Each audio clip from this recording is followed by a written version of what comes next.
Okay, so today's bite-sized training is all to do with printing barcodes using InterForm.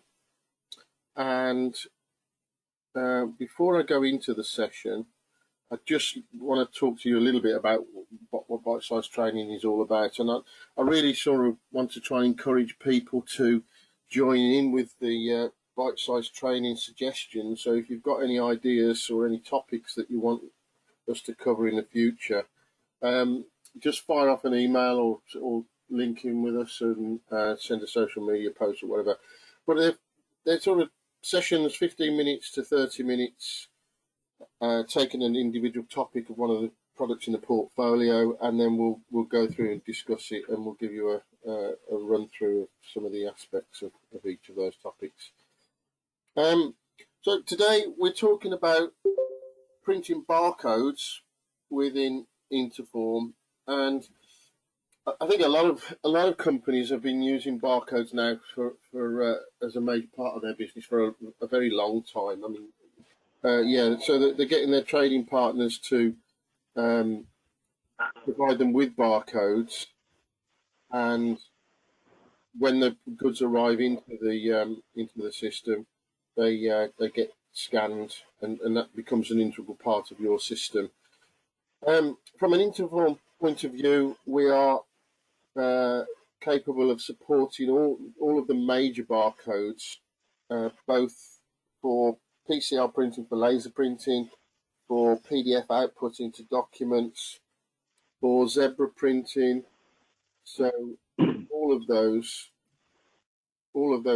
capabilities are there within InterForm. And what I'm going to do, the idea of today's session is really just to take you through how these are implemented within the InterForm products and how you use them within InterForm. And actually, this is the first bite-sized training where we're not going to have a live session. It's all part of a PowerPoint presentation, so we can zip through without any delay. So you can see from the list in here, we've got a mixture of the linear barcodes, the stripy barcodes, and so on, and also some of the new 2D barcodes, so the data matrix, the QR code, and even RFID, which we did a session on before. So we can pretty much cover the whole gambit as far as barcodes. In InterForm, all fonts, whether it's barcoded fonts or normal printing fonts, they're all administered within the fonts menu off the administration menu in the green screen session. So go into the green screen main menu, take option 80, and then there's a font menu option, which brings us to here. For all PCL and PDF fonts, we take option 1, and this is how we administer the font in the PCL and PDF. And there's no difference. So whenever you create a PCL font, it's available in PDF and vice versa. We'll come on to zebra fonts later on in the session. When you take the option off the menu, you get the ability to create a new font using the F6 function key. When you create a new font, InterForm gives you a font number system, which is a 4-digit code, and that's for each number we can define a separate font and its characteristics. And what they've done is they've created a range, so they've split the whole sort of font ranges into sections, and each section has its own numbering system. So if you wanted to, for argument's sake, create a QR code, you would put it into the range 4200 to 4299, and that's how they're administered within InterForm. So when you press F6, you then type in the number range that you want to for the barcode that you want to represent, and then you get a screen within that range, obviously, and the attributes for that font then will change according to the font that you've selected. So in this case, we're using a QR code example, and the following inputs on that screen relate to just the QR code definition. And you can see from things like module size, version, and so on, those are the attributes that are defined by the QR code itself. So you can't you can't veer away from those attributes from a QR code. You can't put sort of the options to print the barcode underneath, which are available for, say, a code 39 barcode. You have to stick to those. So you're then going to need to understand how a QR code in this particular example is made up. And just to give you some background, the error correction level, the module size and so on, all relate to the amount of information or the amount of data that you can put into the barcode in this case, and the level of error correction. So with a QR code, or with most of the 2D barcodes, part of the barcode can be destroyed and you will still be able to read it. And it depends on the error correction level. I think it's down to something like 30%. You can destroy 30% or so of the barcode and it will still read it. Whereas with a linear barcode, if one of those barcoded lines are destroyed, then it renders the barcode unreadable. So that's some of the advantages. And then there's various standards. So if you're using a Swiss payment standard, for argument's sake, you just flick the switch on at the bottom from a no to a yes, and then it prints the Swiss type of QR code instead of the normal QR code. And then things like line separator, because you can now put in lots and lots of data into a QR code. I think up to something 4,000 bytes is the maximum if you set the minimal error correction level down. So we can now supply a block of data.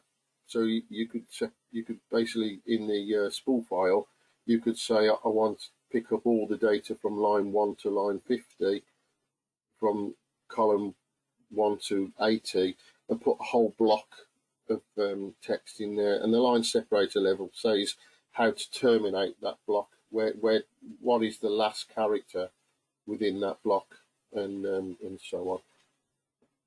If we go to the next screen, this is a code 39 example. I've just chosen two of the most popular ones.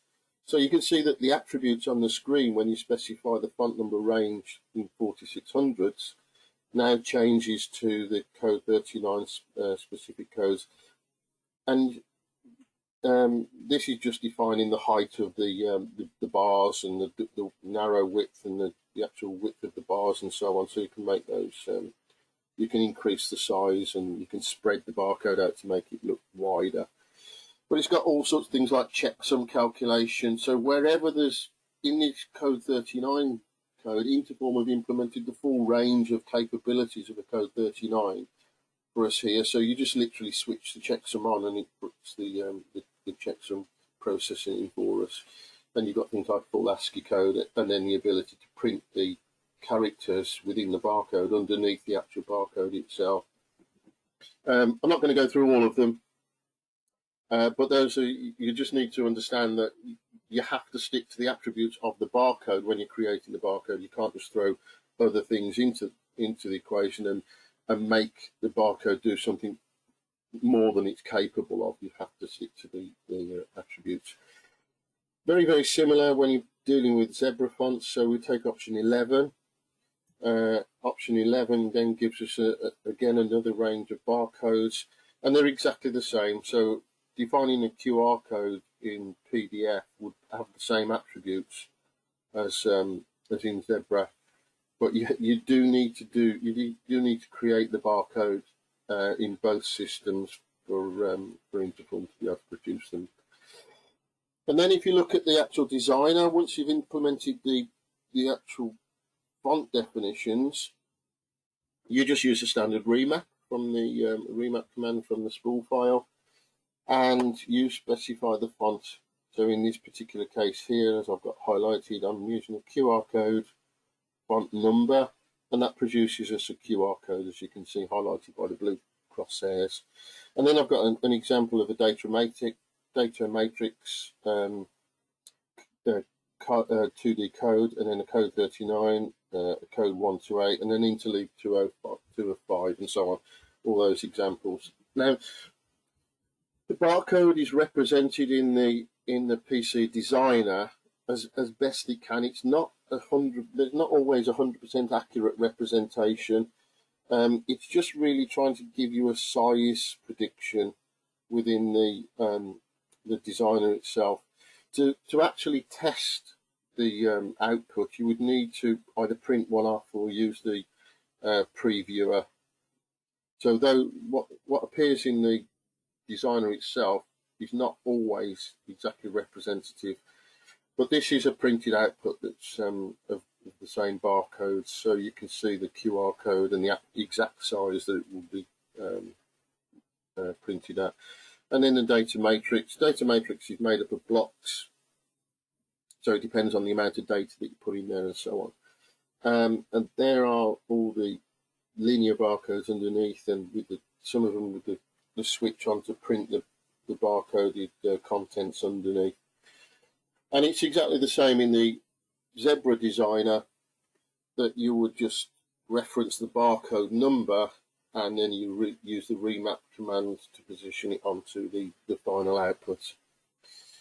And that's pretty much as simple as it gets. You just need to understand the characteristics of a barcode and how to make it up, and then just play about with different various sizes and error correction levels. Generally, when people are asking for you to print barcodes, they'll tell you the specification of the barcode that you need. So you just need to match that back to the attributes. And Google's always a good place to for referencing. So there's my social media contacts page. I'll send those out as a separate email, and the LinkedIn